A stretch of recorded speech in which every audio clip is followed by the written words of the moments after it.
Welcome to the SimGear GT3 Premier League. Welcome to pitlane.tv. This is yet another round of the SimGear GT3 Premier League. And as you can see, this time we take on one of the most iconic circuits. This is the 7.004 kilometer behemoth in the Ardennes Forest. This is Spa-Francorchamps, and this is going to be a very, very fun evening of racing, I'm sure, as the iRacing GT3 cars take to the circuit. We've already got one, I think, just having a little bit of a moment there on the outlap. This is the 20-minute qualifying session. If you haven't joined us so far this year for the SimGear GT3 Premier League, firstly, thank you for joining us. This is Season 8 of this league. It was Vladislav Shopov who had a moment. That's a big deal. Shopov well up there, leading the way in the championship at this stage, and he's already had a little bit of a moment. If you're just joining us, this is a 20-minute qualifying session. It will lead into a 20-minute race. Then there will be a bit of a 10-minute intermission while the drivers get a chance to maybe fiddle with the setup or get accustomed to the car, going into a 40-minute pit stop race, which will serve as the finale of the evening's action. There's then an opportunity to hear from some of our drivers in the press conference after the race. A great couple of hours of racing and broadcasting set to come to you then.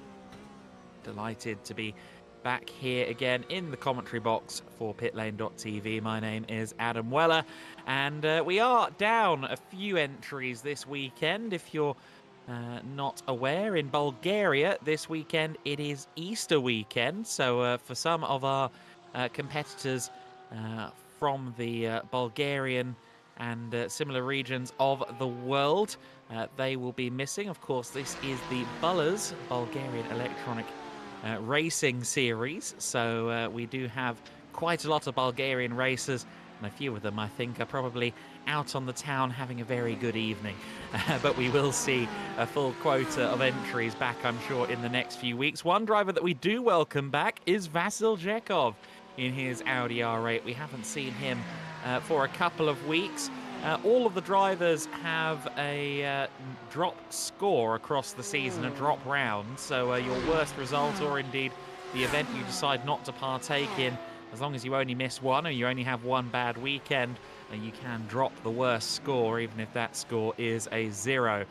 So that is something that I think a few drivers have saved up for this weekend, as it is Easter, as I'm sure a lot of our drivers want to spend this particular weekend with their families. But we've still got a very strong grid, approaching 25 cars on the entry list, and it's been proven many times it doesn't get much better than BULERS SimGear GT3 Premier League racing when it comes to GT3s. Let's face it, this is the most common combination probably across the board, across the sim racing diaspora. GT3 cars at Spa is probably the most overused of the driver and track and car combinations, but it's overused for very good reason, because this is a combination that goes together very well. It's like chocolate and caramel, just works together nicely. And whether you're on a console, whether you're on a PC, no matter which platform you choose, this variation is available. I think that's one thing that you can always guarantee in a racing game in the modern era. They'll have Spa, they'll have some GT3 cars. This circuit, as I said at the top, 7.004 kilometers, 4.35 miles in length. I've walked this circuit before, I can attest. It is as hilly as it's made out to be, and then some. I've never seen a TV picture that quite depicts the agony of walking up Eau Rouge and Ravillon. First flying laps coming in then. Thomas Marks Burgess with the early benchmark. A good few of our regular front runners are here. I'm expecting it to be quite the dogfight at the front of the order. Thomas Marks Burgess is here. Bosdar Andri will be looking for a good weekend after what I'd say were a couple of off weekends in recent times. Vladislav Shopov is here, of course, our championship leader. Philip Koenig, third in the standings, and finally looking for a lucky break. He sits third in the standings at the moment and has had the odd moment here or there that's gone against him this season. There is the German sim racing machine, the German-sounding racer, but I am informed that he is in fact Bulgarian in reality to German-Bulgarian parents. And Philipp Koenig, a great, great driver. Those two that we just saw on screen together, Koenig and Shopov, will no doubt be two of the favourites coming into this weekend. Thomas Marks Burgess will be challenging. The returning Vasil Zhekov will be challenging. And what of the Automech Psycho Radios team? Roy Verveek and Joris Ooms, the two Dutch drivers from that setup. Can they pull a wonder at this circuit? A circuit that I'm sure they must have both been to at some point in their lives, given it is their home country circuit after all. And if there's any track that all of these drivers will be familiar with, it will be Spa-Francorchamps. Again, an inescapable circuit on sim racing. You can see here that this is a slightly older variant of Spa, so it's before the very recent additions to the circuit. A little bit more gravel and some closer tyre walls to contend with on this build of the track, so that can be something to look out for as well. You can't get it as wrong at Radiant as you can in 2024 on this iRacing build of the circuit. I think this actually goes back about a decade now, this particular model of the track. There is the BMW M4 Milen Milchev at the wheel of that one. Milen for off-track racing. Potentially Krastin Stanchev and Dimitar Palauzov as well. All three drivers in the BMWs from this team might be looking for top 10s here, since there is a slightly reduced grid compared to what we've had for the rest of the season, owing to the Easter commitments for many of our drivers. I do think that we are going to see the odd surprise in that top 10. Also keep an eye on Alexander Nikolov Jr. as well. He was quick a week ago at Sebring. The continental tour that is the SimGear GT3 Premier League. He's already made 2 trips across the Atlantic, of course, to Road America and to Sebring. We're not done with the Americas either. This is our 5th round of the season here at Spa. Our remaining 2 locations after this weekend, Laguna Seca and Suzuka. So we'll be finishing up the season's racing at the iconic Japanese venue. Koenig following in the slipstream there as the rain starts to fall on camera. And obviously this being Spa-Francorchamps, it's always a reasonable expectation that there's going to be some rain thrown into the mix. And it looks like that has happened very early in the session. You can see some of the dovetails now coming from the rear of these cars. Everyone will be on slicks at this juncture as well, so this could get interesting. If you haven't set an early lap, that could really turn against you now. I think we were dry for the first few moments of the session. But realistically, are we going to see any change now as the rain beds in? If it's only a brief shower, we might not need to worry too much. We might still see some improvements, but as it stands, if you're a betting man, you might well put your money on Vladislav Shopov for pole position, because a 2:16.890 is the best time. That's Vladislav Shopov's time in his Porsche. And as it stands, with the rain starting to show itself, it might just be that no one can get close. Nikolov Jr., one of those who maybe hasn't set a representative time. He's all the way down in 19th, which sounds reasonable under normal circumstances, but with 23 cars on the grid as it stands, that's a bit disappointing for Nikolov Jr.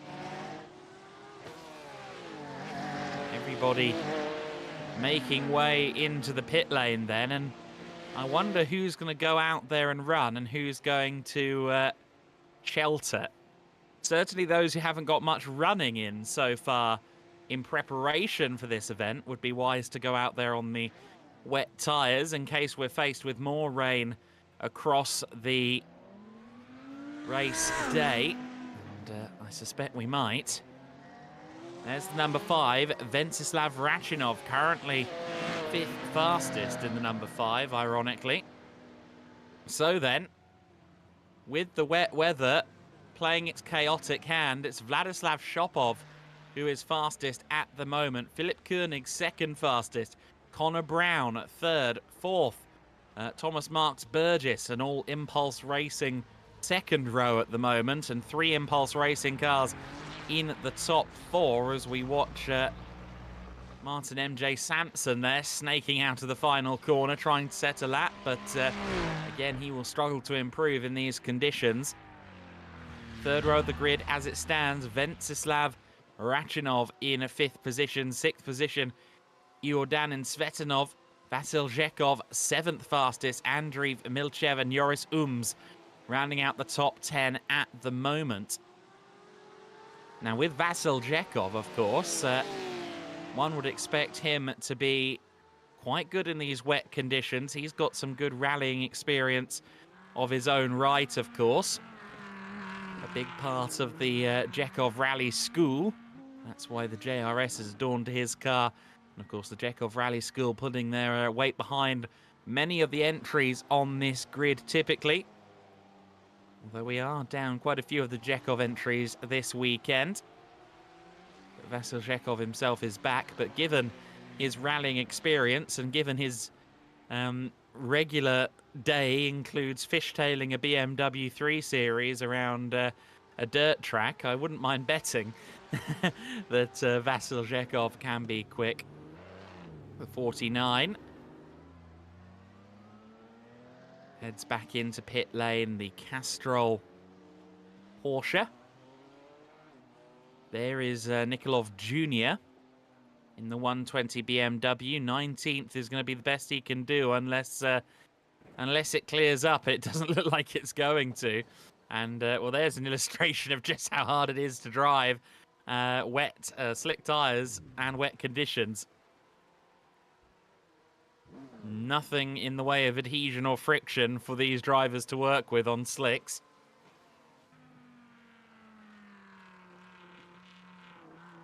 Of course, there's Zhekov heading back out onto the circuit. Those of you based in Bulgaria will be all too aware of Vasil's family history. Father Pavel, a rally champion in the 1990s, I think both on the Bulgarian and European stages. And Vasil Zhekov, rally driver in his own right, of course, was so happy to get a podium at long last in the BULERS Simgear GT3 Premier League at the season opener at Portimao. And what did Portimao share in common with what we're seeing at the moment? Rain. That's the only other time we've seen rainfall this season. And so if that rain suits Vasil Zhekov, then come race time, we might see something quite special. This Audi does not have four-wheel drive, of course. GT3 cars, all rear-wheel drive. Had to explain that one time to a fellow sim racer who picked a GTR with the logic that it would be four-wheel drive and good in the rain. Well, not the GT3 one. Of course, this is the very latest 992 GT3R Porsche that we see on screen here. Currently in its second season of competition, quote, in real life. Has already seen some good success. A very imposing car as well. Looks a lot like the 991 RSR GTE car in a lot of ways, as we see there a bit of a sideways moment. Running on board with Bozidar Parvanov here, and he's not actually set a competitive time either, so he's going to have some work to do from the rear of the field, being pursued by Koenig at the moment. Unsurprisingly, most parties looking to do some laps in the wet conditions, get their eye in the wet conditions, regardless of the fact that time improvements are unlikely. Of course, this weather that we're dealing with now is more than likely the exact weather we're going to be dealing with at the start of the race. So that's a wise call from our drivers. And there you saw Koenig just getting a wheel on the paint, and that is a critical thing as well. You often make these corners wider by running onto the painted section. Certainly you see a lot of that at Blanchimont, the corner he went through just a few moments ago, the sweeping left-hander. You've got to be so careful on that paint and indeed on the curbs on exits of corners when it gets wet out there.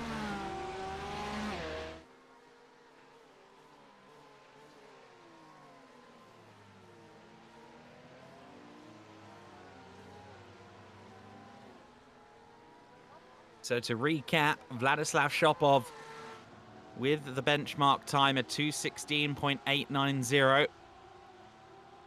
Unlikely to see any improvements given that was a lap time set in the dry conditions.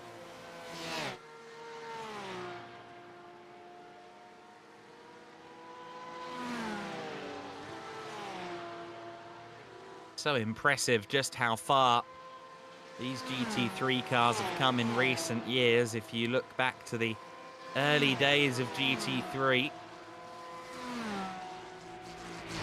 cars were benchmarked based on the Porsche 997 Cup car. These days, the GT4 cars are about as fast as that early generation of GT3s. GT3 now the undisputed Premier Division of GTs just about everywhere you go.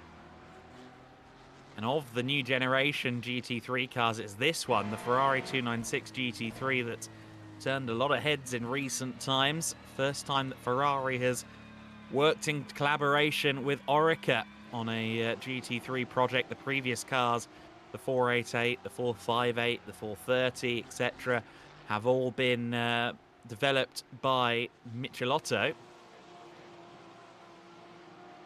Now this collaboration with the all-conquering Oreca team seemingly bearing fruit. Of course, the 296 Challenge car has been making its global competition debut over recent weeks in America and Europe. In fact, racing Mugello this past weekend and the weekend prior at the Circuit of the Americas in Austin, Texas. The dawn of the V6 Ferrari GT car is firmly upon us as the flat six Porsche finds out the hard way that the AstroTurf is not their friend. That's the 21 car of Thomas Marks Burgess. Connor Brown and Thomas Marks Burgess making it an all UK Ireland region second row. Of course, they will live with the stereotypes that we're used to the rain, as I do as well. And so with that in mind, they might be quite handy in these weather conditions.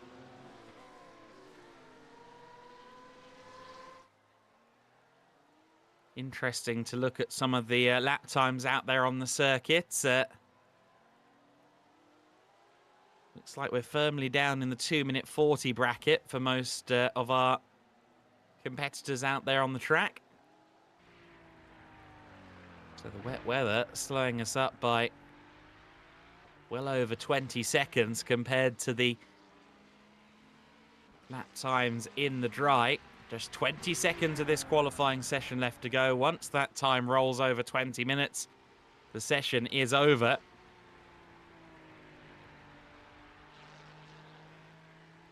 It will be Vladislav Shopov who will end up with our pole position as the session comes to a close. Well, it turned out then that an early banker lap was exactly what you needed in that qualifying session. Vladislav Shopov is your pole sitter. He is alongside Philip Koenig. Connor Brown and Thomas Burgess on row 2 of the grid. Then it's Rachinov and Svetanov. Vasil Zhekov in 7th place. Bozidar Andreev in 8th. Milen Milchev, the first of the AM drivers, in the top 10 alongside Joris Ums. Roy Vivek in 11th place. He's alongside Alexander Nikolov. Martin MJ Sampson in 13th. Pretty sure that's his highest starting position of the season. Ivelo Dimitrov in 14th place alongside Krastin Stanchev. Lazar Katzarski in 16th. Alexander Sakov in 17th place. Plamen Dimitrov in 18th. Alexander Nikolov Jr. in 19th place. And then rounding out the top 20 is Dimitar Palauzov, Rostislav Kochev, Vladislav Stefanov, Bozidar Parvanov, and Viktor Varbanov, rounding out our 24-car grid. Varbanov, I think, coming in there right at the end. So Varbanov is with us after all. And he's going to be working from the back in the number 1 car. Viktor Varbanov, second in the championship, of course, so it's all important that he gets good scores on the board. And wearing that number 1 for a reason. So you see there, we are about to go rolling on this formation lap. I don't think it's a full formation lap. Looks like they're spawning around Paul Freire Curve. Yes, they are. So that means that we have just the run up the hill through Blanchimont and then through the bus stop chicane before the race gets started. The section that they are at there, a lot more narrow than it looks on TV or indeed on the sim when you walk it at eye level.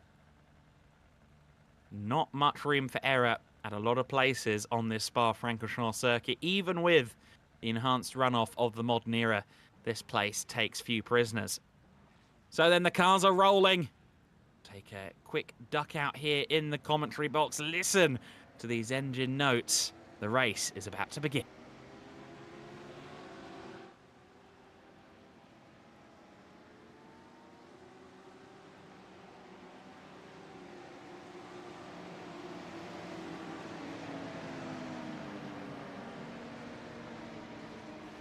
Well, I've had a sip of drink. I'm hydrated, much like the circuit. This is going to be a very difficult race. You can see the level of spray even at cruising speed. This is going to be an intense run down to the first corner. Let's hope everybody's got their brake bias right down into that first turn. There's going to be a couple of lockups, of course. The La Source hairpin, so famously a black spot for moments at the start of races.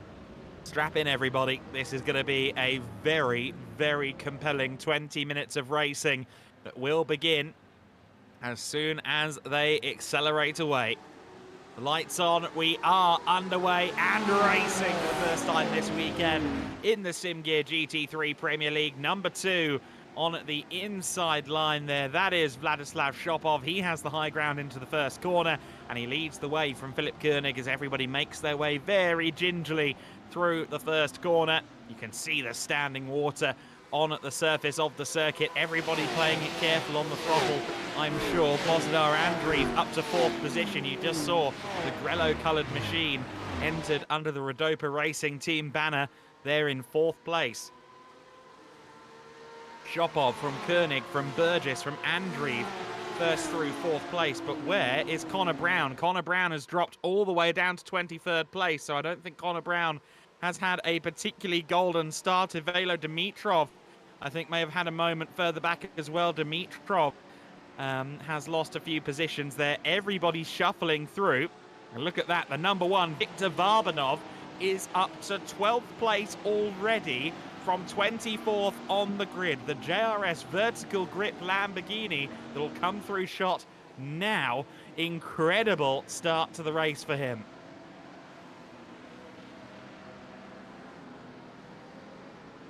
An interesting first lap this is certainly proving to be. You can see where the standing water is developing for these drivers. You see that lake there just on the approach into Pouhon there, a little stream from the access road and across the circuit. You've got to be so careful of things like that. It's also pooling there on the inside of Pouhon beside the curbs.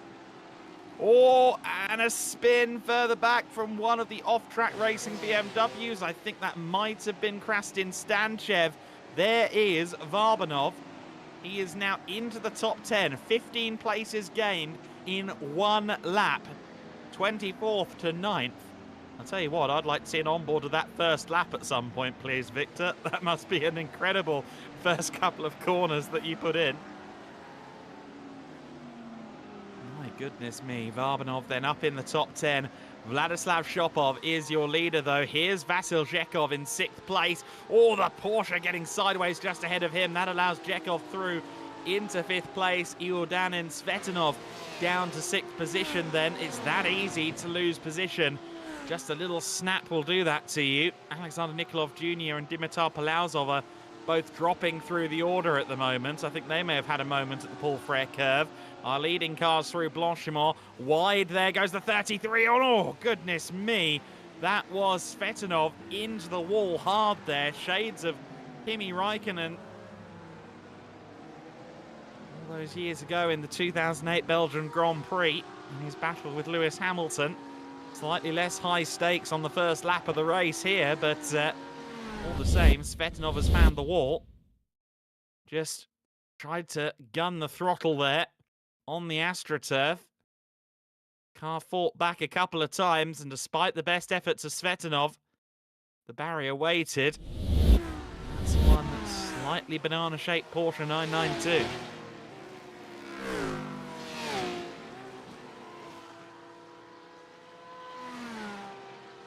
Here is Ventsislav Radchinov. You can see there, Radchinov got onto the AstroTurf there and just straightened out the wheel and hoped for the best. Managed to find some purchase on the outer tarmac runoff. Your order then, Vladislav Shopov in the lead. Thomas Marks Burgess in 2nd place. Bozidar Andreev in 3rd. Then it's Radchinov, Zhekov, Koenig down in 6th place. He started in 2nd. Is Dimitar Palazov just going straight on there into the bus stop. Now, oh, over the sausage curb as well for good measure. Really struggling to get that off-track racing Lamborghini stopped.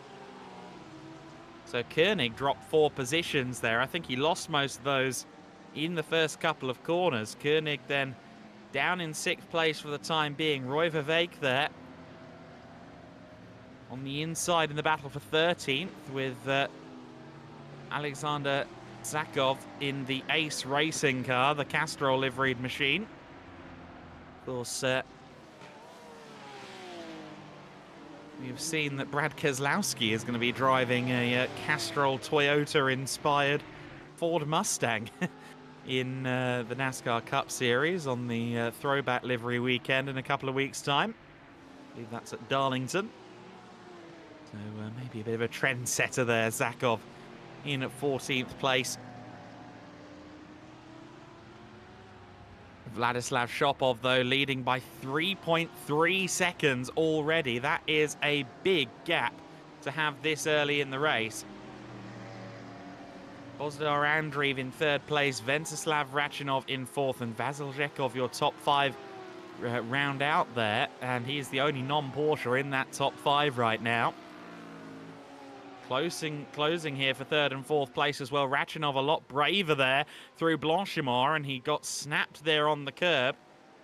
The negative delta by Madness entry almost got spat out. That's the danger taking these curbs. It's a dual-edged sword. We've got one car in, and it's Viktor Varbanov. Varbanov is in the pits, but why? Has he got a penalty? What has happened here to Viktor Varbanov? Did he forget to fuel the thing? I don't quite know why he'd be in.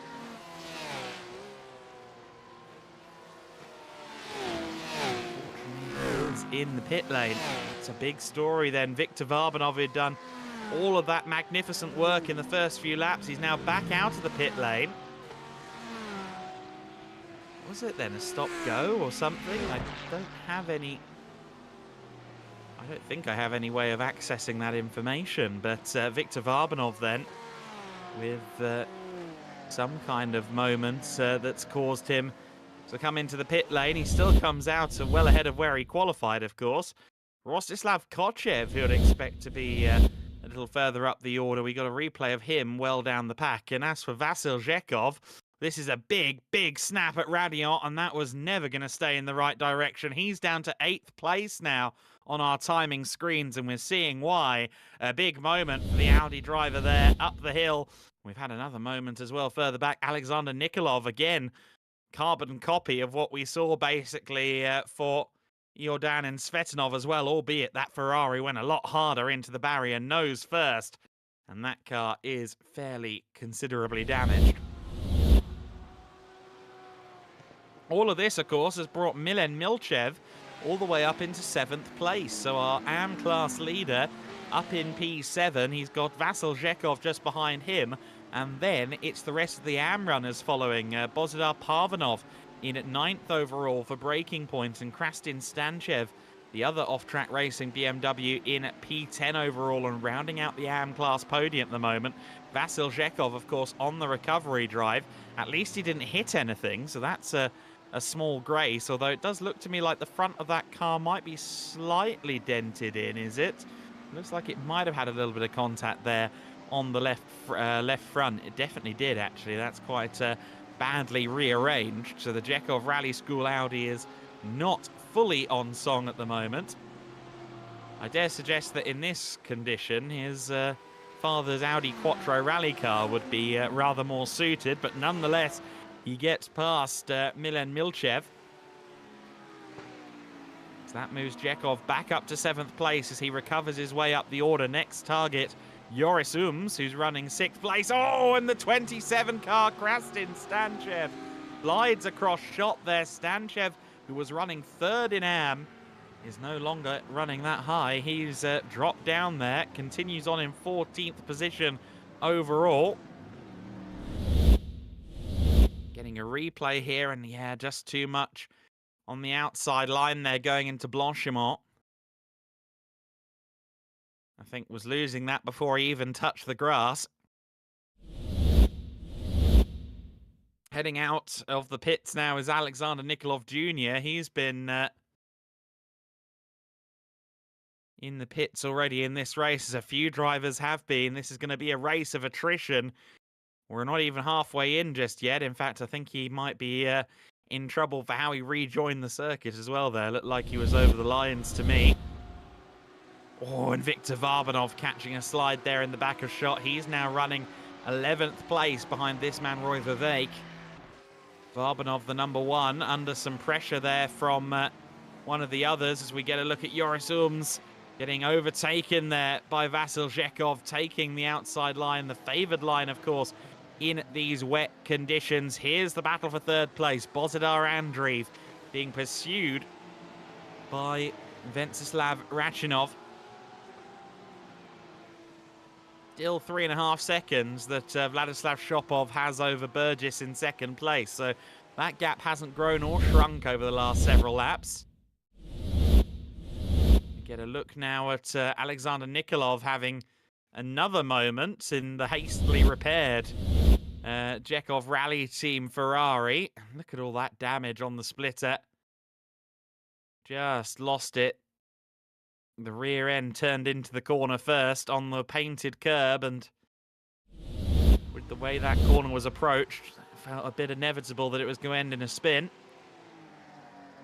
Rachinov then stalking in the mirrors of Bozidar Andreev. Of course, the Grello colours on Andreev's car, the allusion to Manthey Racing, based just an hour away in the Eifel region of Germany near the Nürburgring, is the Manthey team.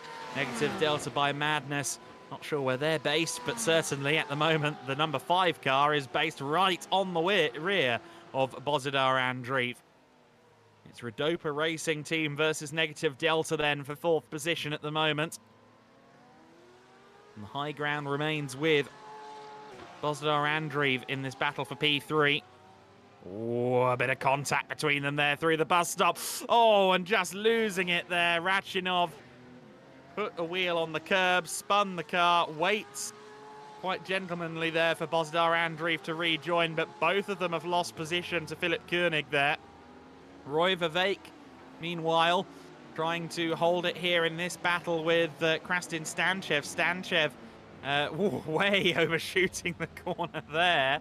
That was more than ambitious from the driver, who's recovering, of course, from his spin a couple of moments ago. This really is a battle. He who makes the least mistakes will be our winner today, I think. At the moment, we haven't seen Vladislav Shopov put a foot wrong. This was the battle for third, reaching its crescendo then. A little bit of contact at that point, and then Rachinov just losing the rear, tried to carry the speed to get the inside for the final corner. It ends in contact, but he recognised that perhaps he was in the wrong there, allowed Bozidar Andreev to continue ahead of him, but both of them now behind Philip Koenig, who inherits third position. Fastest lap of the race so far belongs to Thomas Marks Burgess in second place, but nonetheless he's 4.4 seconds away from Vladislav Shopov, who is metronomically handling these conditions in spite of the aquaplaning, in spite of just how easy it is to put a foot wrong and lose the car in these conditions. Shopov, our championship leader, is doing an admirable job. Viktor Varbanov in P10, meanwhile. He's actually exactly where he wants to be, of course, because this race marks the, or rather produces the grid for the 40-minute pit stop feature race. However, the top 10 is reversed, so at the moment, Varbanov would be on for a pole position in the feature race. So let's see if he remains in P10. He's got two AM drivers ahead of him, Parvanov and Milchev up ahead. And he does seem to be closing in on them both, so I don't know if Varbanov is going to end up staying in 10th position. That's the other interesting factor, of course, with this slightly lower than usual entry number owing to Easter Sunday in Bulgaria.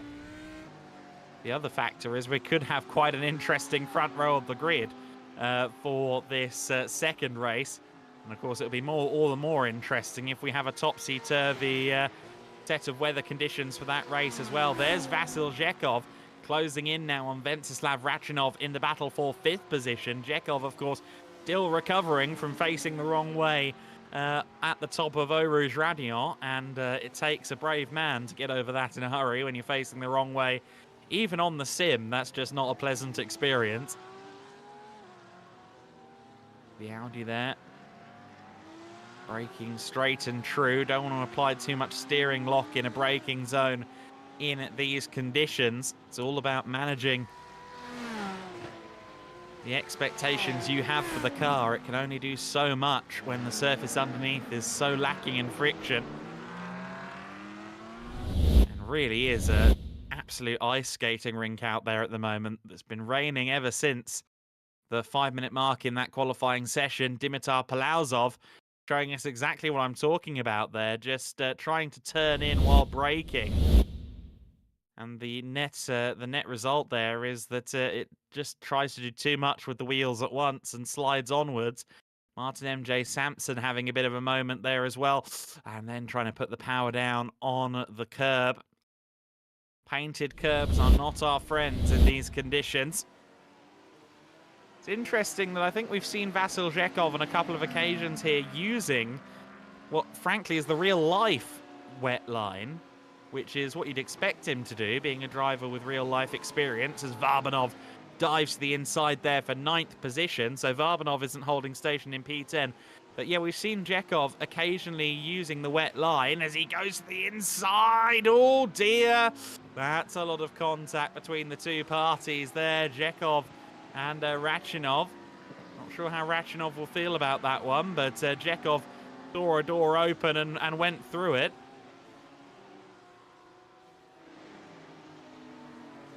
But yeah, the wet line, of course, is something we spoke to Stefan Bastangiev about after Portimao, the Lamborghini Super Trofeo competitor. And he said, well, I'm not sure that the wet line is quite the fastest way around in iRacing at the moment with the new wet model that's come into the game in the last few months. Varbanov, though, is on a roll. He moves past the AM class leader, Milen Milchev. Up into P8 he goes. Even with a visit to the pits, he's made up 16 positions after starting from the rear of the order. And with Joris Ooms not too far up ahead, I'm not sure he's even finished yet.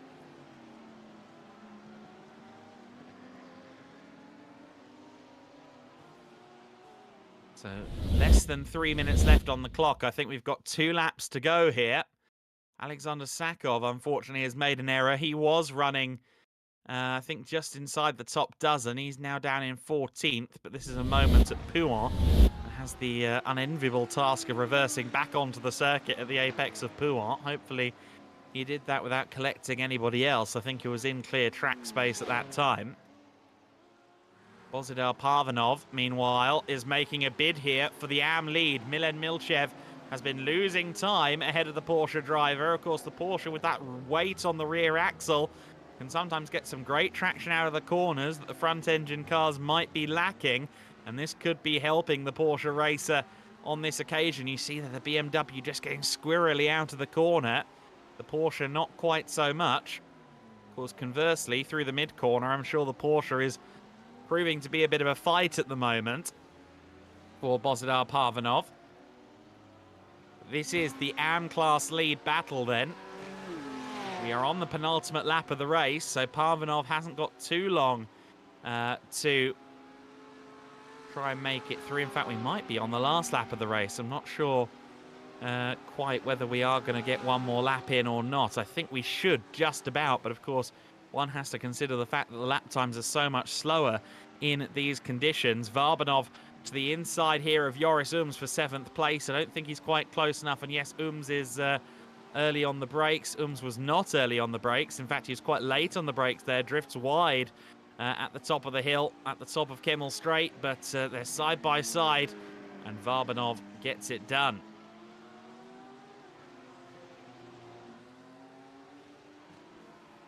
Nice driving there from Varbanov then up into P7. Still in a strong position, of course. 4th on the grid. A very strong position, hypothetically, for the 40-minute feature race later on. Down through Speaker Corner he goes. Bozidar Parvanov still behind the BMW of Milchev at the moment in this AM class lead battle. Can't afford to go that wide that often, though. Not on that AstroTurf or that curb. 30 seconds of the race left to go. Where is Vladislav Shopov? He is only just coming up the hill towards Blochimol. So actually, this will be the final lap of the race, I think. It's going to be close, actually, as to whether or not this is Vladislav Shopov's final lap. I think it just about will be. Shopov through Blochimol then for what should be the final time in this race. He hasn't put a foot wrong in this one. Has a 5-second lead over the chasing pack. I think almost a bit deep. No, actually just about perfect on the brakes there into the final chicane. Shopov has had a flawless race. The Impulse Racing Porsche is our first winner of the weekend then in the 20-minute sprint race. Shopov takes it, makes it a Impulse Racing 1-2 as Thomas Marks Burgess crosses the line in second. Philip Koenig powers out of the final corner now to take 3rd place. He'll be followed by Bozidar Andreev and Vasil Zhekov. Zhekov, who just about has to settle for 5th place, but he'll be happy with that after his dramas earlier on. Now, where is that AM battle? There it is now. Milen Milchev has just about held him off. Final chicane is coming up. Have they both got the braking right? Yes, they have. Parvanov trying to set him up for a drag race to the line, but I think the big BMW is just about going to win it in AM. Bozidar Parvanov, though, will be our pole sitter for the 40-minute pit stop race. Milen Milchev, though, your AM class winner. Parvanov and Vivek there coming across the line basically as one. But with the top 10 reversed, Bozidar Parvanov will be your pole sitter for the race that follows. That's going to be very interesting indeed to see how those AM drivers hold their own at the front of the field. There's Krastin Stanchev being pursued by Martin MJ Sampson. Stanchev will just about take 3rd in the AM class then, although MJ Sampson is listed as a pro driver. Dimitar Palazov, who has certainly been exploring the limits of the Lamborghini in these wet conditions, he will cross the line 19th, and I think he might well be the final driver to take the checkered flag, although Lazar Kaczarski, I think, is also out there. In fact, Palazov has a couple of drivers behind him as well. Palazov running 16th position at the end of this race. As you see there, most of the field certainly towards the rear of the pack with a lot of damage on their cars. No prisoners taken at Spa-Francorchamps as ever. But Vladislav Shopov will be delighted with his result in that first race, continuing the form that has been so relentless in recent weeks. Vladislav Stefanov crosses the line in 17th. He's the only Mercedes on the grid this weekend. Alexander Nikolov, well, we've seen him find the wall on a couple of occasions, but the car's still running, and he will be the last driver on the lead lap to cross the line in 18th overall. Ferrari 296 will need a little bit of a patch-up before the 40-minute pit stop race later on. And what kind of weather will we see by the time that 40-minute race begins? There's a 10-minute lull here, so we'll see what the weather does over the course of the next 10 minutes. And certainly, I think that the rain is going to be a factor. At the very least, the standing water is going to remain a factor all day long here. Vladislav Shopov is your race winner, though, by 4.4 seconds over Thomas Burgess. Philip Koenig, Bozidar Andreev and Vasil Zhekov, your top 5 in that race. Ventislav Rachinov in 6th place ahead of Viktor Varbanov in P7. He started from 24th on the grid.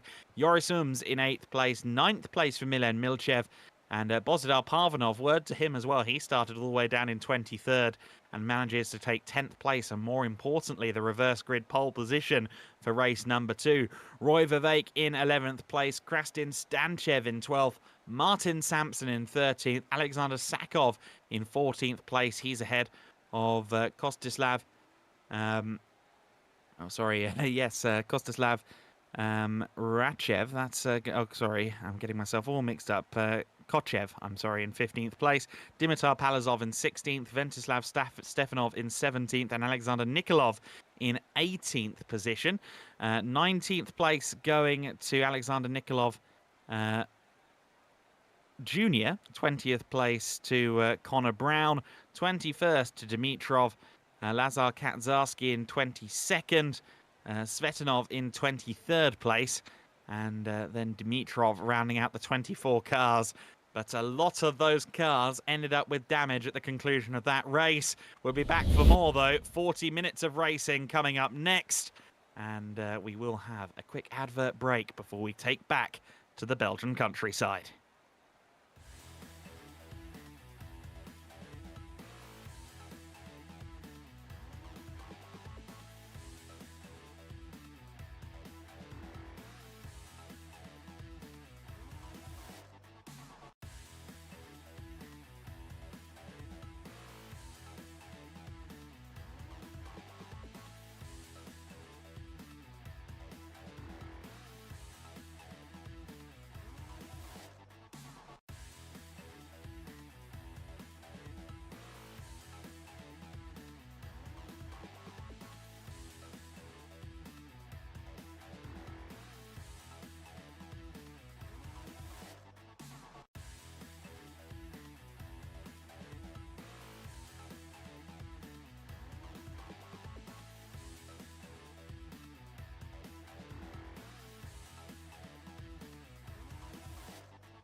So then, the 40-minute pit stop race is about to get started, and this is how they line up. It is Parvanov on pole position. That's going to be very interesting. Bozidar Parvanov starting from pole alongside Milen Milchev, an all-AM front row.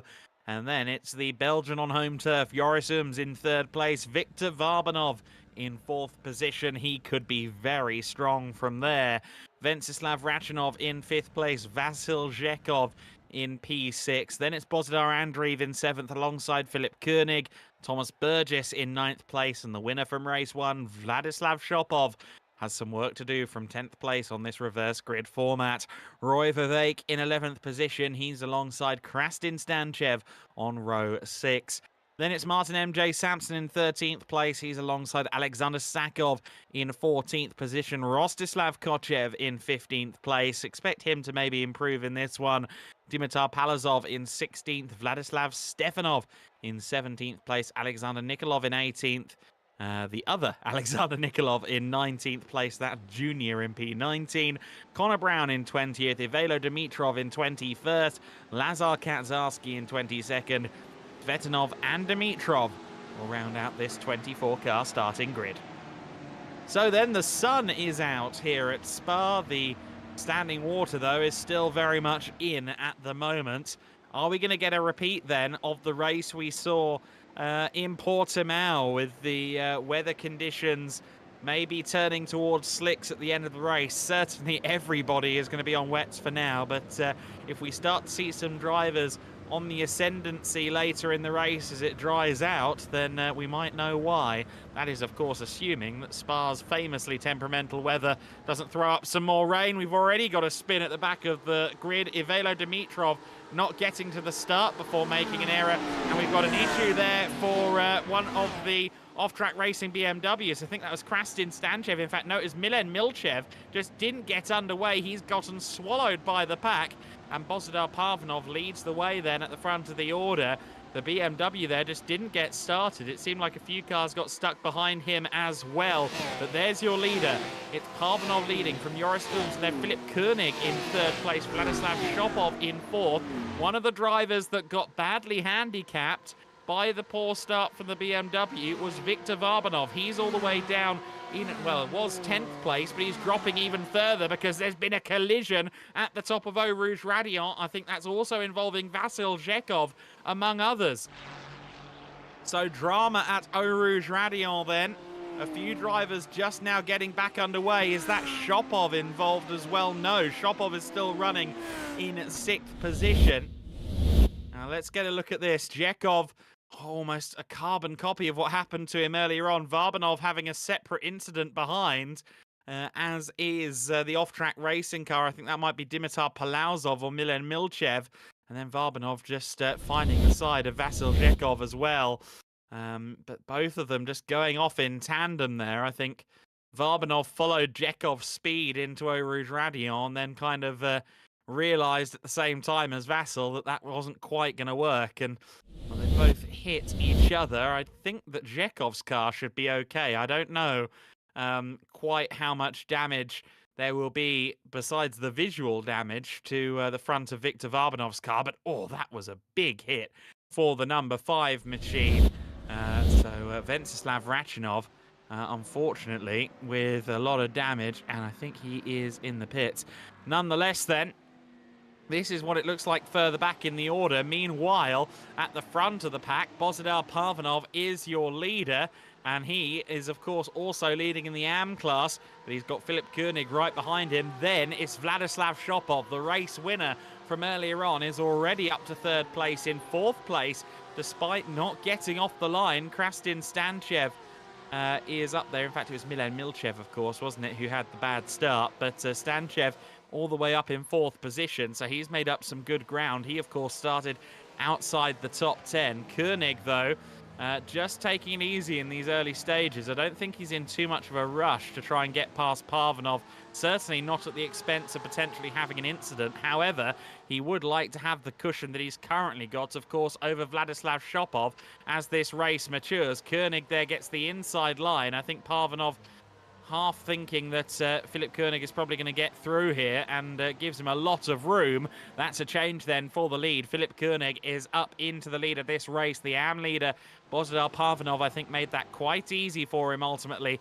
Vladislav Shopov will be watching on from third position and hoping that he gets similar treatment. There's Krastin Stanchev with Bozidar Andreev to his inside at Eau Rouge Radiant, and that puts Stanchev in a really difficult position there, slowing up that much on the wetter part of Eau Rouge Radiant. He did very well to get that car round there, to be honest with you. Joris Ooms now on his rear, but the big BMW with a good amount of torque and traction continues to remain in 6th position.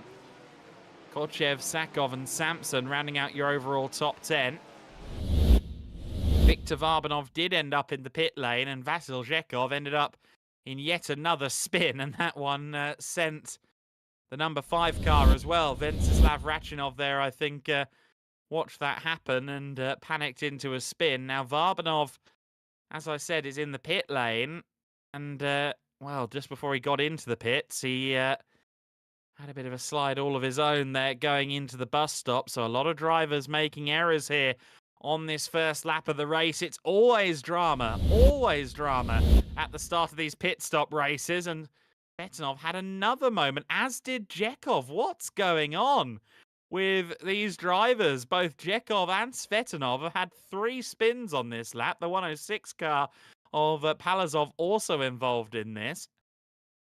There have been all manner of incidents on the first lap of the race. Ivelo Dimitrov, who had 2 spins before he even crossed the start line, has managed to get past Svetanov on the first lap of the race. And oh no, Palazov, I thought Palazov might have been caught out by recovering Svetanov, and I think in a sense he was. He saw the Porsche coming back across, panicked, and by the time the Porsche realised that the Lambo was coming, Palazov was already panicking himself into a spin, unfortunately.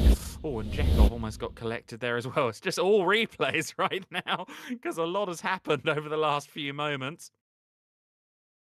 At the head of the order, while we go through these replays, already 2.5 seconds, make that 3 seconds clear, is Philip Koenig, as Jekov finally gets himself into the pit lane after a hard-fought first lap of the race. Jekov's still in the pits at the moment, I believe. We get a look now at Alexander Nikolov Sr. having a bit of a moment at speaker corner, and oh, that is more than a bit of a moment. Did he keep it out of the barriers at least? I think he did, yes. But, gosh, everyone is struggling in these conditions. This is cruel from our director. Just a show reel of all the various ways this has gone wrong already in the early stages of the 40-minute race. We go back to live pictures. Lap 3 of the 40-minute race. And, well, we've seen all the ways it can go wrong. Let's see if it can start going right for some of these drivers at the sharp end of the pack. Varbanov all the way down in 13th position. He is back on the road at least now, but he's of course a long way off the rest of the field. I don't think, even with these conditions being as bad as they are, I don't think anyone can fuel to the finish from here. I don't think. So we'll have to see whether or not the likes of Varbanov still owe us a pit stop. I think they do. Philip Koenig then in first position by 4.4 seconds. He's watching the gap extend between himself and Parvanov, and probably doing so with a bit of a smile. And Vladislav Shopov has still not gotten past Parvanov, and in fact he's not really gaining on Parvanov either. It seems as though Philip Koenig is liking these kind of in-between conditions. It certainly is drying, in the sense that it's not massive standing water now, as we see the Ferrari in a spin at the back of shot. I think that might have been Samson. Yes, it was. And look at that. Samson just, again, almost an identical moment to what the 104 Ferrari had a moment ago. Just asking too much of the rear tyres as he applied the power. Svetanov again with a collision. Svetanov with no front bumper on his car anymore. Philip Koenig Goodness me, Svetanov lost it at the top of the hill there on the run down to Bruxelles, and it's a lot of damage to the front of his car. Svetanov has been trying in vain to keep this going, but he's really struggling in these conditions. We've got a car slowing there. Is that that is Nikolov Jr. So Nikolov Jr. having a moment at the approach to the bus stop. Now, where's he in the order at the moment? He's only in 17th place. I think he is a lap down, is he? I'm not sure. Rostislav Kochev is in 8th position then. So that's fairly good going from Kochev, who didn't have a great first race, but he seems to be doing well at the moment. You saw there as we went down the main straight, though, the number of cars that are currently stationed in pit lane.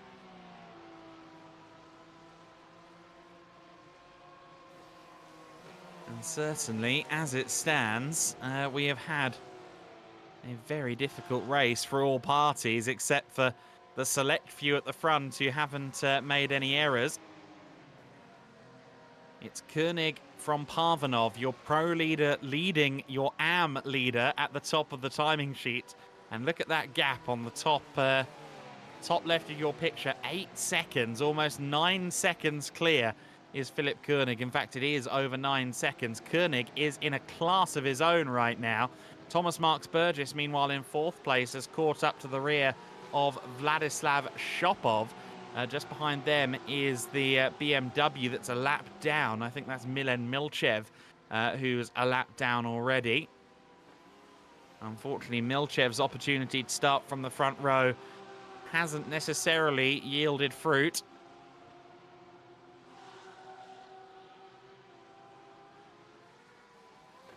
But this has been a very tricky race.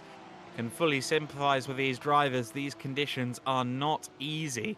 This weather model is still fairly new to everybody. The intricacies of how it behaves as it dries is still something that's really being discovered by many.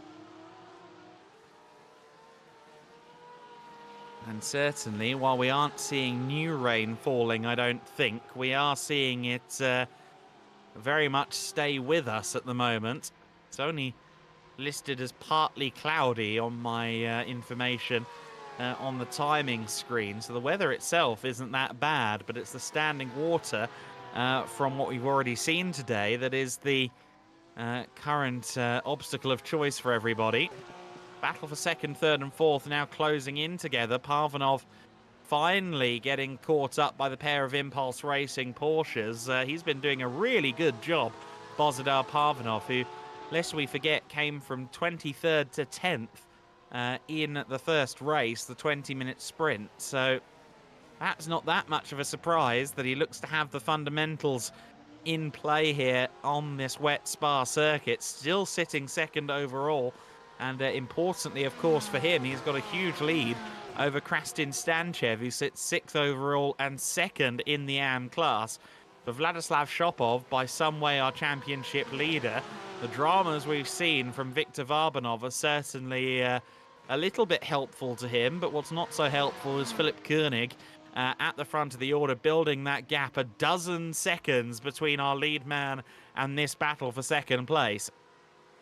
Thomas Marks Burgess getting let through there by Vladislav Shopov. I think Shopov not admitting defeat by any means, but understanding that right now the pace is not with him.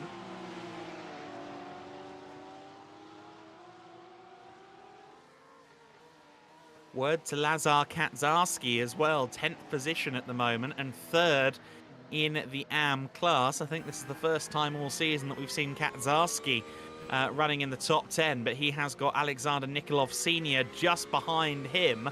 And again, an illustration of just how crazy this race has been to this point, that Nikolov, who we saw having his spin earlier on, is on the verge of the top 10 as the two Ferrari 296s go side by side. And Nikolov Sr. makes it through into 10th place there. Meanwhile, Thomas Marks Burgess is trying to find his way into 2nd place overall. Parvanov showing the inside line there, but not yielding by any means. Just trying to pick his racing line here. Of course, I think they're trying to avoid that standing water that's on the apex of quite a few of these corners.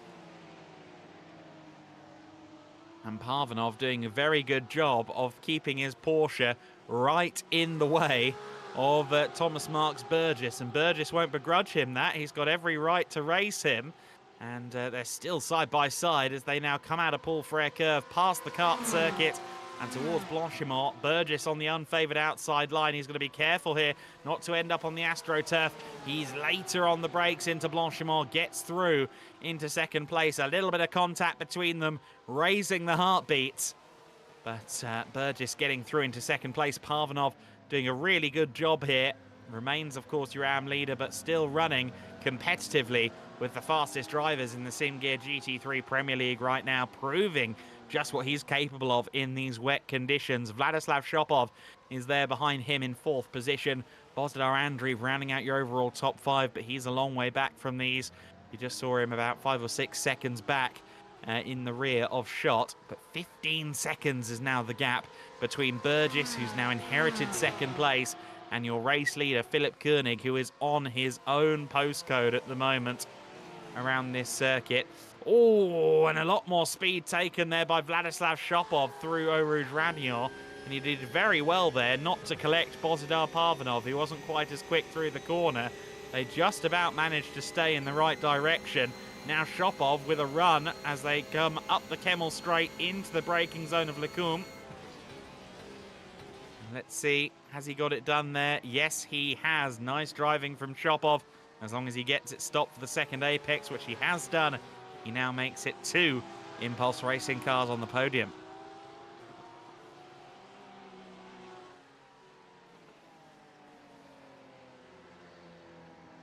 We are already almost 15 minutes into this 40-minute feature race. First quarter of an hour has flown by. Martin MJ Sanson in a drag race with Lazar Kaczarski now for 11th place overall. Sampson, of course, entered into the pro class, so he manages to get through there into 11th place.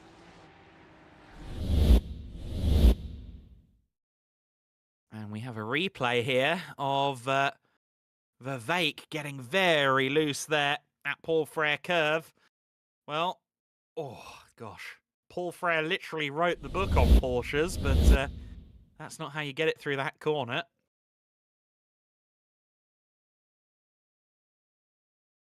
There's Milen Milchev, who went straight on into the bus stop. He just about kept it somewhere near the circuit, but could quite easily have skated off. I think he was heading for the pit lane anyway. Yes, he was. And Vasil Zhekov once again at the top of Eau Rouge Radion.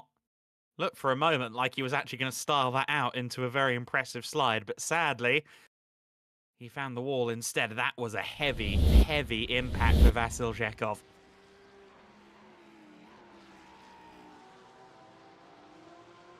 Zhekov currently down in 19th place and 3 laps off the lead. There are only 14 cars left on the lead lap, and the last of them is the number 116 Reserve Racing Ferrari of Ivaylo Dimitrov. This man, Alexander Sakov, meanwhile, is all the way up in 9th overall. He's done a very good job for Ace Racing so far.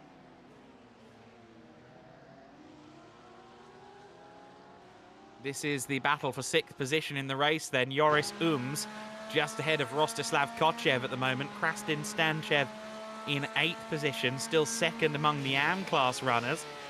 Alexander Sakov, of course, is listed under the pro category in 9th overall.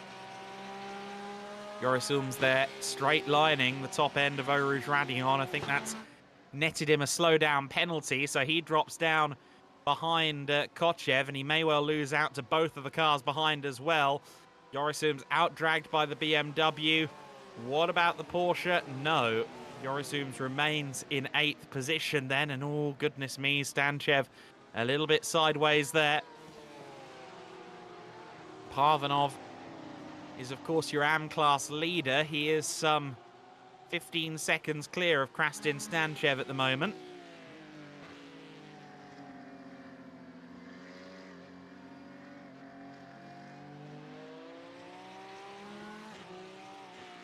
AM class certainly a little bit spread out here, but Parvanov doing a great job up at the sharp end of the order. No longer in the overall podium positions, but he doesn't need to be. Just a solid run, mistake-free in this race will more than likely net him the AM class win. Goodness me. Stanchev there a bit sideways through Pouin. Yorisums approaching the rear of the BMW. Great on board there. As to the inside line goes Yorisums, side by side here. And just about holding on is Stanchev in this battle for 7th place. Of course, both of the cars behind him are pro-class entries, so strictly doesn't affect his point standing particularly, but nonetheless, it's always important to have that on-track position. Of course, it will affect the number of points he scores, but you do want to try and keep hold of that position within the top 10, naturally. Running all the way up in 7th place, I think that would be Stanchev's best result of the season so far. We're rapidly approaching the 20-minute mark in this race then, and Philip Koenig currently some 18 seconds clear at the front of the order. That is the closest I think we've seen to someone having a pit stop margin between himself and the chasing pack. He's nowhere near quite that far ahead, but he's not a million miles away, it must be said.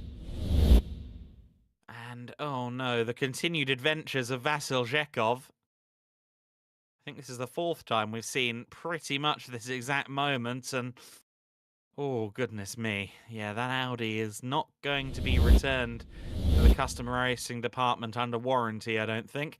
Alexander Nikolov Jr., what was he doing here? Coming back out onto the circuit. And did he come out onto the circuit with a flourish? I suspect that might be why we're seeing the replay. I think this might have been earlier on, actually, because we saw almost the exact same replay a little earlier. He ended up leaving there at the same time. Nikolov Jr., I think, has he pulled the plug on the race? No, I think he is still running at the moment. But certainly a lot of these drivers are really struggling. As I said, 14 on the lead lap at the moment.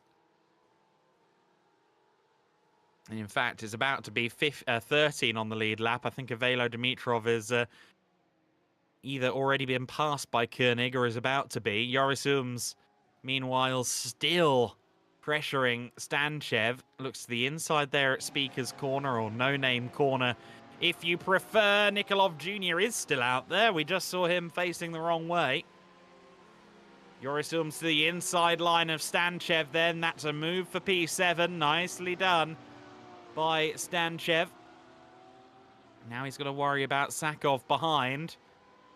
But again, I think the more important, more pressing statistic for Krastin Stanchev will be that he's 26 seconds ahead of the next car in the AM class. However, he'll be, like all racing drivers, focusing solely on the battle at hand at the moment between the two Porsches, sandwiched in there at the moment. Of course, the next question is anyone silly enough to try the slicks? I'm hoping the answer is no, because yes, it's drying, but look at the amount of spray on that circuit. I don't think it's going to be slick conditions until maybe the last 1 or 2 minutes of the race. It's just not worth being on the slick tyres, I don't think, in this race. But hey, I've been proven wrong before. I was proven wrong in Portimao by a few of our drivers that were braver, and the sun is beating down on the circuit, so who knows. Stanchev in the wheel tracks then of Yorisums. Yorisums has gotten through into 7th place, but by no means has he had any reprieve so far. He's driving that Automech Psycho Radio's entry, I think, through the mirrors largely at the moment.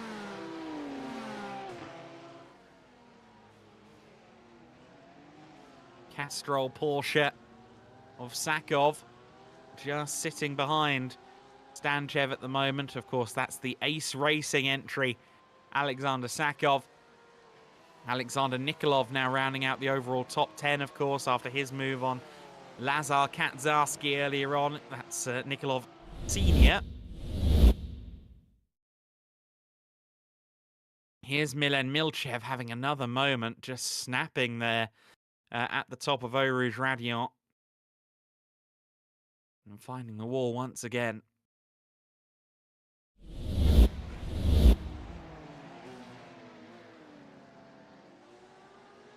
Only one of the off-track racing cars has really had a clean run so far, and that is Stanchev. Meanwhile, this is Alexander Nikolov Jr. We saw him a lap ago facing the wrong way on the exit of speakers, and well, that's how he got there.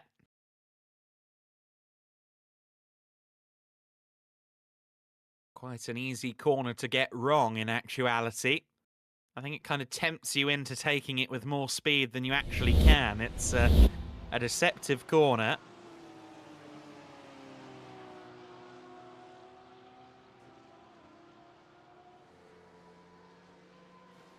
German Sim Racing's Philipp Koenig then is leading the way by 20.6 seconds as the BMW spins. Stanchev had done such a good job fighting those Porsches, but unfortunately just overcooks it, over-rotates the rear. Tried to steer it into the turn while still under heavy braking, and the rear just cried enough there. So easily done. Remains, of course, second in the AM race, but he'll be disappointed to have made that error. However, 40 seconds between himself and Nikolov Sr. 34 seconds now. It's updated because of that spin. But no threat for that second in AM right now. Yet to see any pit stops come in, of course, with the drivers having to be a little bit more careful on the throttle than usual. That does have the effect of maybe some forced better fuel economy. Gosh, we haven't spoken about this man in a while. Viktor Varbanov. How's he doing? Well, he's in 13th place, and this was a little bit of an error from him. He's currently on the lead lap, though, so if things really go wrong for anybody else, he could still get a top 10 finish. In fact, I wouldn't be surprised if he does end up on the top 10 before the end of this race, looking at the timing screens.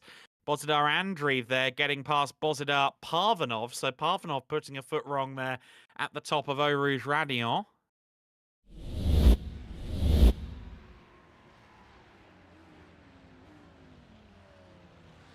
Back at La Source then. This is the battle for third in the AM class. Kaczarski still hasn't really been dropped by Alexander Nikolov Sr. at any point. I think that's Samson, yes, in 12th place. And then behind him, a couple of laps down, of course, is Dimitar Palazov. Palazov, in fact, is only one lap down, but nonetheless, he is a lap behind Samson ahead of him. 13th overall, and the last car on the lead lap is Viktor Varbanov at the moment. And again, let's have a look at how long it takes them to start making these pit stops. I think everyone might be trying to stretch the fuel just in case we start to see a dry line, but I really don't think that's forthcoming.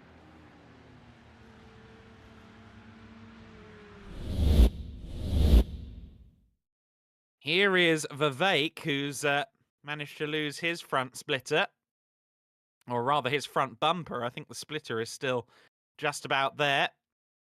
Straight on rear facing into the Fania chicane. Vladislav Shopov, meanwhile, went straight on at the chicane. And came out right with Thomas Marks Burgess. Burgess is back in second place now, and that's how it happened. A little bit of a moment there, going deep into the corner for Vladislav Shopov, and that's a move, a change for second place. And we're starting to see the pit stops now. Rostislav Kochev is now up into 4th place, and that's because we've seen pit stops from Bozidar Andreev and Bozidar Parvanov. So the Bozidars are in the pit lane, as is Alexander Sakov. So we started to see the first of our top 10 runners into pit lane. Here comes Andreev. Here comes Parvanov. Both of them get back out onto the circuit, trouble 3, and both of them remain in the top 10 as well. I think in some regards, the fact that Easter has taken some of our drivers away for this weekend might be a benefit, because can you imagine these conditions with 40 cars? It would be fun, sure, but it would also be a very dramatic day at the office for everybody concerned.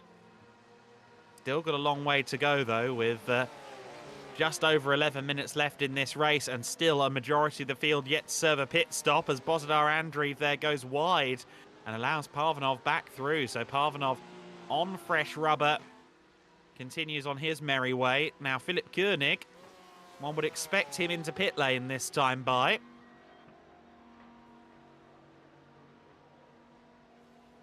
Let's see if he does indeed pit the number 13 car, the German sim racing car with the green hawk on the side.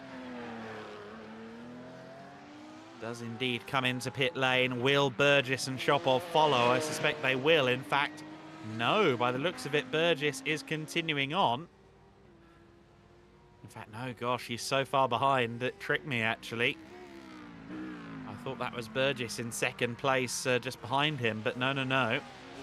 There's Viktor Varbanov heading back out onto the circuit in the JRS vertical grip Lamborghini. Burgess will be coming around the final corner now and is indeed in the pit lane, as is Vladislav Shopov. But before the two Impulse racing cars even stop in the pit lane, the German sim racing car is back out on the track. That's an illustration of just how good Philip Koenig is proving to be in these conditions. Orderly stop then for Marks Burgess and Shopov. They come to a halt nose to tail in front of the Impulse Racing garage. Rostislav Kochev is also in, as is Joris Ums. So the entirety of the current top 5 pit. We'll see Parvanov and possibly Bozidar Andreev go back into the top 5. However, I think Bozidar Andreev may have something of a drama out there on circuit. He does seem to be struggling a little bit. I do wonder if he's rolled the dice for slicks or something, because it does look like he's having to fight the car a lot at the moment. This is Avelo Dimitrov coming into pit lane, and that looked a little bit harum-scarum, but he managed to get the car back in. Did he glance the wall? No, not quite. But even the pit entry, as narrow as it is in these wet conditions, absolutely no room for even the slightest inaccuracy through there. Burgess and Shopov running second and third, and oh dear, oh, crunch goes the front of the JRS vertical grip Lamborghini. Viktor Varbanov not having a fun day at the office, and in fact I think he may have just called it a race. He was a late comer onto the server here, and unfortunately both of his races haven't really gone to plan. What could have been Varbanov in the first race if it weren't for that pit stop that he had to do in the sprint race? I understand that was a stop-go penalty because he was given he was given a stop-go by the game because of overtaking under yellow flag, but in reality someone had spun in front of him, and he didn't really have much choice but to go past shy of stopping. Nonetheless, the system did what it did, and unfortunately that cost Viktor Varbanov what could have been a very good result in the first race. Krastin Stanchev getting past Kochev there. Bozidar Andreev also looking like a bit of a sitting duck for the BMW. Again, I'm just wondering if the Porsches maybe made the move onto slicks, or is it vice versa? Is it that the BMW is on slicks and improving? I don't think that is the way round. It looks to me like it's still a bit too wet for slicks, or maybe not. That line coming out of Pouhon does look fairly dry.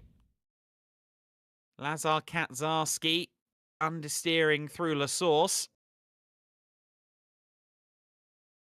And oversteering out of La Source, unfortunately. A good run from Kaczarski to this point in the race, but Krastin Stanchev is doing a very good job out there. I just wonder if he's done something a little bit different. Alexander Sakov, meanwhile, pursuing Joris Ums now for 5th and 6th position. So these two are having their best race of the season by far at the moment.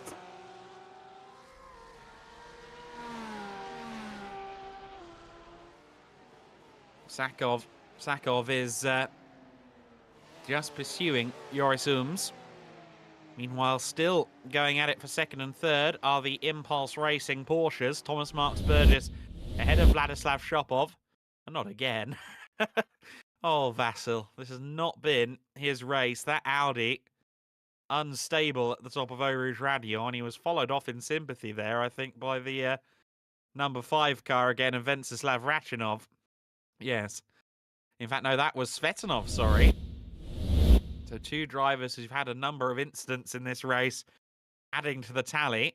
Rostislav Kochev going straight on at the bus stop. He was running, well, still is running within the top 10 in 9th position, but that won't help his case.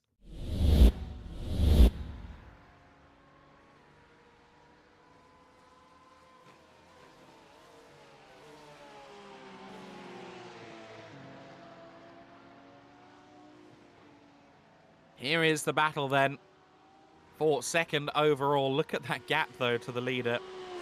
32.7 seconds.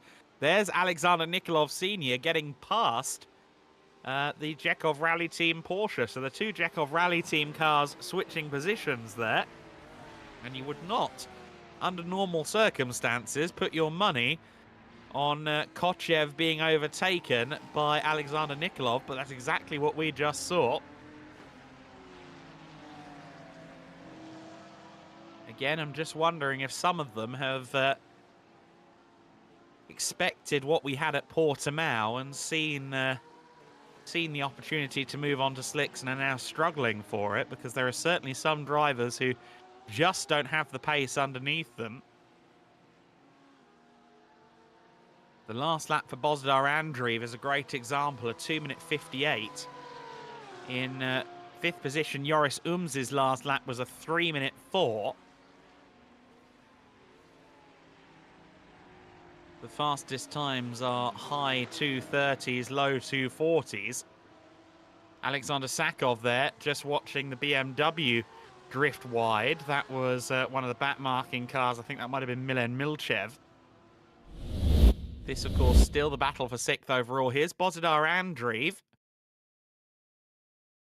Well, place your bets, everybody. Is that thing on slicks? It might just be. Oh, gosh. Well, it's certainly second-hand now, and I think Bozdar Andreev might need a trip to pit lane that will knock him out of the top 10.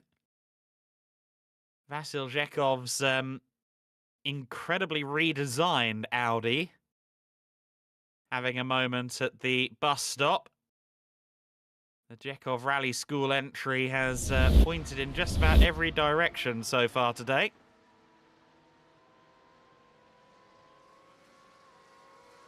Zakov finding his way now past Joris Ums, potentially side by side here in the battle for 5th place, and Zakov looks like he is going to get through Joris Ums with a bad run out of Radion corner, but they're still side by side through the braking zone. Has Sakov got it stopped? Yes, he has. Now, their last lap times were both in the 240s, so they're both on decent pace.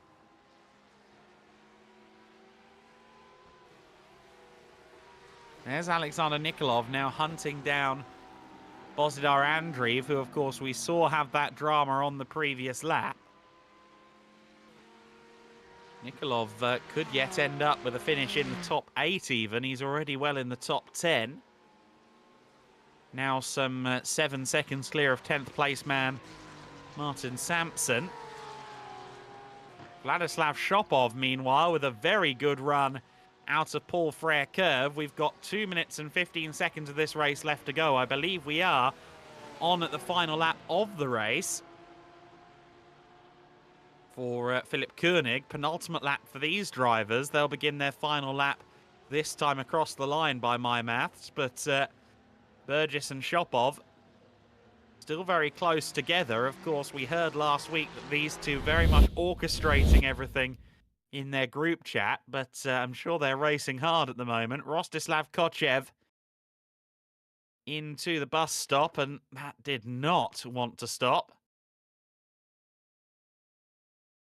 About the widest I think we've seen anyone go at the penultimate corner so far. Did his best to try and get around the chicane, but that is the longest line ever. More of a double hairpin than a chicane with that kind of angle.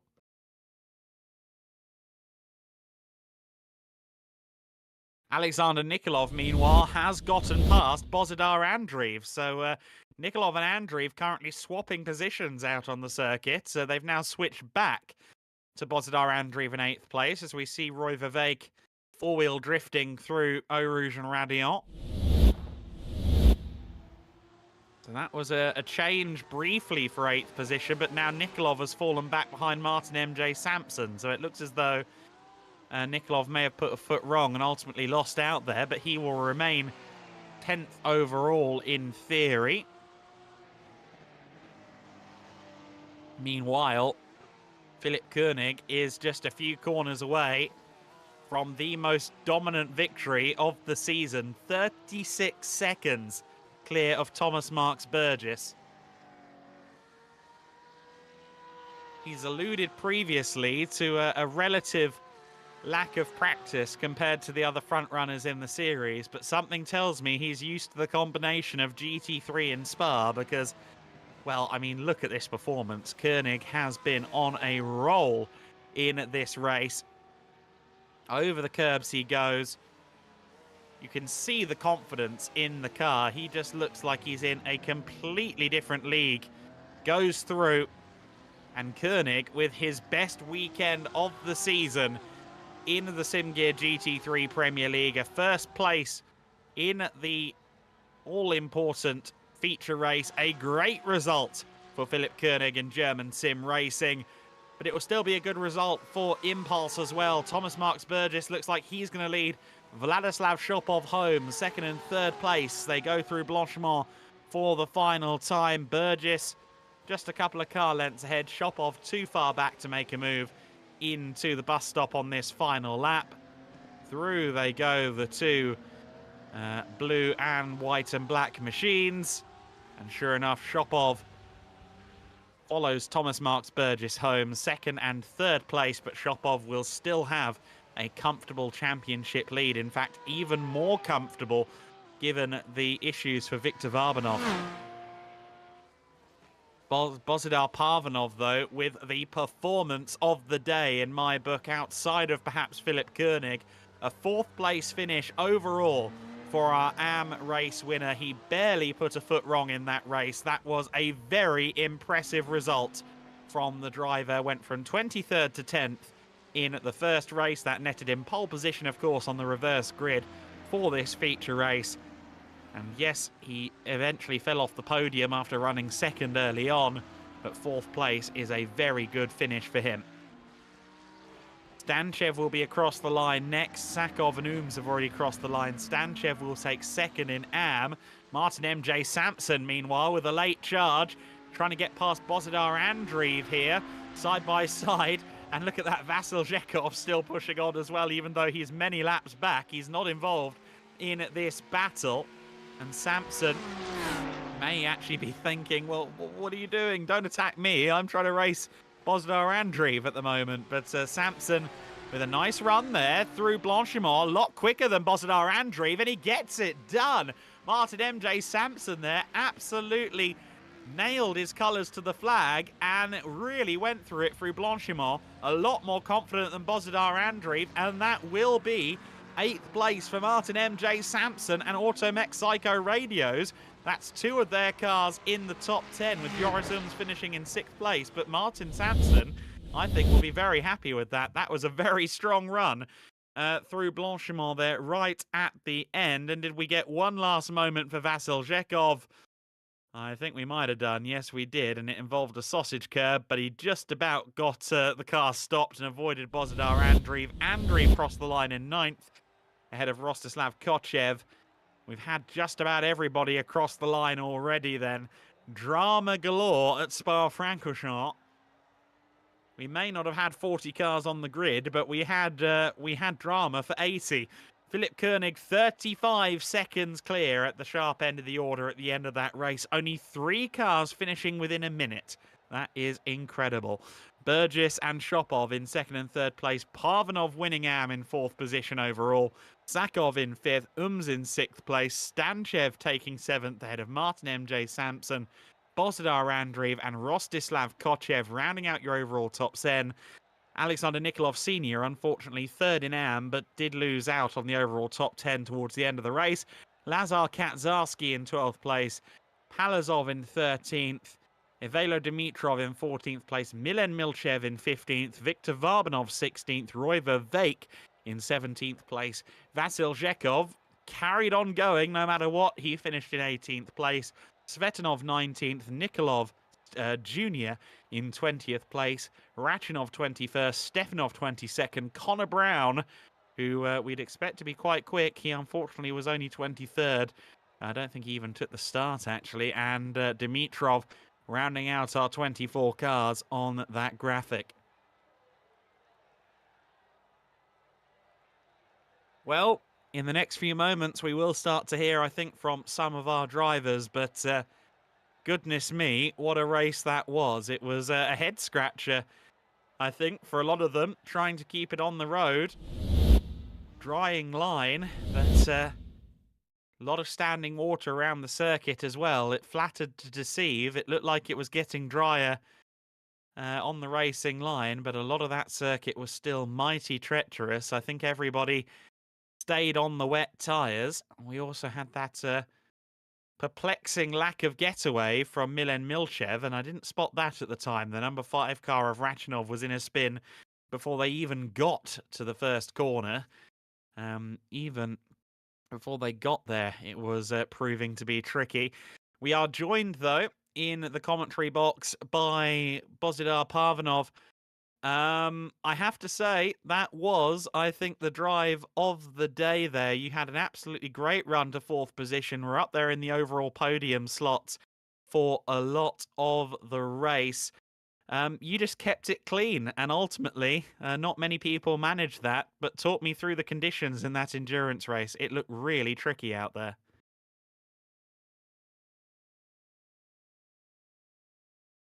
Bozidar, are you with us? Yeah, I'm here. Talk me through the conditions in that race, young man. It looked incredibly difficult out there. Yeah, it was really difficult. You have to be concentrated all the time because I lost control of the car for a moment. I spun out on the Eurouge and I lost one position, but that wasn't crucial, so I managed to keep the position. Yeah, I mean, fourth overall as well as the AM win. That really is a Yes, testament to how good you are that's my in. best finish for now. Yeah, really a good testament to how good you are in these wet conditions. I assume that in the real life world of karting, you've had to do some wet driving as well. Well, in karting, I haven't raced in wet. Ah, Only one race I did in wet, but it was not raining. It was just wet. I see. A bit like this race then. It wasn't raining, but it was very wet indeed. Yes. Um, good job, mate. That was a really good drive. I was really impressed with that. Thank you. We have Krastin Stanchev with us as well, second in the AM class. Usually, if we were talking about seventh overall and second in AM, Krastin, that would mean you've had a very, very trouble-free and very good race. It was a very good race, but it certainly wasn't trouble-free for anybody out there. How are you finding it in the BMW? Um, I made the right choice. Some of my teammates started with the dry tires, so starting with the wets was a good choice. Then I overtook some people that changed into dry tires in the middle of the race. But yeah, choosing the right tires was good, and still I had some cold brown situations, so it wasn't perfect. I'm quite surprised that anybody was out there on the slicks. It looked, at least at the start of the race, it looked far too wet, but Certainly, it does sound like you made the right choice there to be on the wet tyres. Obviously, next up is a very different type of circuit in Laguna Seca, about half the length of the lap as well. And I expect we're probably going to have more cars since it won't be Easter. Are you looking forward to Laguna? Oh yeah, definitely. It's going to be fun, and I just want to say that I dedicate this podium to my girlfriend. So yeah, thank you. There you go. Future Mrs. Stanchev getting a Yeah, shout yeah. out. Excellent stuff. Good job, Krastin, and good job, Alexander. Good job, Bozidar, as well. I don't know if we're going to hear from Alexander Nikolov Sr. I don't think he's with us, so I think that might. Oh, in fact, we do have someone popping in. In fact, we have the pro drivers popping in now, so that's the AM part of the press conference done. Congratulations again, Bozidar. And also to Krastin, both of you did a great job in that race. Great overall top 10 finishes. Have a good evening. Thanks, Adam. Thank You you, too. bye. Great to hear from them. Let's move on then to our pro drivers, starting with Philip Koenig, our race winner. Philip, I think we can count on one hand the number of drivers who didn't have a crash out there on the circuit. That lead, though, over 35 seconds to the good at the end, it really looked like you're familiar with this combination of GT3 and Spa. Hello, Adam, and good evening. Yeah, absolutely. As I said last week in the interview, Spa is one of my favorite tracks, and I felt pretty good. The setup was good, and yeah, I don't know if you know, but right now we have Easter here in Bulgaria because of Orthodox religion, and I'm pretty sure it's not only me, but we didn't have so much time to prepare for the race, and that's the reason why we are so much people today, only 20 or 20 something. But in the first race, I did a mistake and I lost a car. So yeah, but anyways, the second race was awesome. I felt really good, and yeah, I'm happy with the result for today. Absolutely. Yeah, it was really, really impressive stuff out there. Now, we heard from some of our AM guys that a few people were even on the slicks at the start of the race. Were you on the wets for the duration? Yeah, absolutely. I mean, you have to start with the wets. The track is not gonna dry without driving on the track. So I No. knew immediately that you have to start on the wets. So yeah, and even the whole race, the wets were better than the dries because were doing like 30 seconds slower than normal. So yeah. Excellent. Well, good job in that race, Philip. Thanks for joining us in the box. We'll move on now to Thomas Marks Burgess, who took second place there. We saw the two Impulse Racing Porsches very close together out there on the circuit throughout most of the race in race 2. And I mean, Thomas, just talk us through that day in general. Conditions don't get much harder on iRacing, do they? No, definitely not. The start was incredibly sketchy because the cars in front on dry, sorry, and then the cars on wets trying to get through. It was I'm sure you saw the carnage before even start finish line. It was risky to try and get through. So just took it nice and easy. And then eventually, we started to get through the field. Philip was in a complete different league. I don't know what he ate for breakfast, but he was too quick. But yeah, had a good race. Got ahead of Vlad, and then I started to creep away, and then I decided I'd want to see what the wall tasted like for a little bit. I don't know if you saw that on stream or not. I went head first into a wall. Honestly, then, there were so many times I saw that. I can't remember if we saw yours specifically. no. So after that, I was just trying to take it easy, not do that again. Just brought it home safely. Obviously, coming into this weekend, you were 12th in the point standings. You'll be well in the top 10 now with the two results in this race. And of course, there is also the drop round to consider as well. Realistic to see you maybe towards the top half dozen in the points by the end of all this? Yeah, that's the goal. Love to try and get as high as I can. Obviously, I didn't take part in round 1, so that's my drop round already done. Yeah. So I just need to try and keep keep performing, keep going to the front, and then hopefully I'll start to climb the ladder. We'll see how it goes. Great effort from you, Thomas. Thanks for joining us in the Very much. box. And we always seem to end up talking to this man last at the moment. Vladislav Shopov, another very good weekend for you, sir. A race win in race 1 and a good podium to round out another solid weekend. That, again, will do your championship a world of good. And, of course, we do have to consider the drop scores and stuff later on. But, again, I think you'll have an extended points lead. I'd say mission accomplished, no? Yeah, I think so. I think Victor finished the race in the pits. I think 4 laps after the leading car, so I don't think he's taking any points. So that's more points for me. But yeah, the conditions were like they were bad. They were really bad. Almost there. First race, I think I did pretty well. Conditions were very bad, but for some reason, I think I got the right setup, so I was just flying away. Philip made a mistake, so that meant no pressure from behind. Then I was extending that gap, and first race went pretty quickly. Second race, again, I'm gonna second what Thomas said. I don't know what he had for breakfast, but 35 seconds gap, that is just remarkable. Congrats. Yeah, and that's it. I think I let Thomas through. Then he had a whoopsie, and then even after that whoopsie, he was still faster than me. So I think second race was just really bad for me. But yeah, that's it. Monterey, California, not as known for its rain. How are you feeling about Laguna Seca?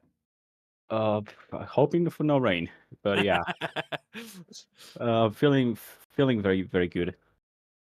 We'll see. I am incredibly curious about how Laguna Seca is going to go. I imagine we'll be back up to our normal 30-plus cars, and that is a very small circuit, 2.24 miles in length to be fitting everybody into.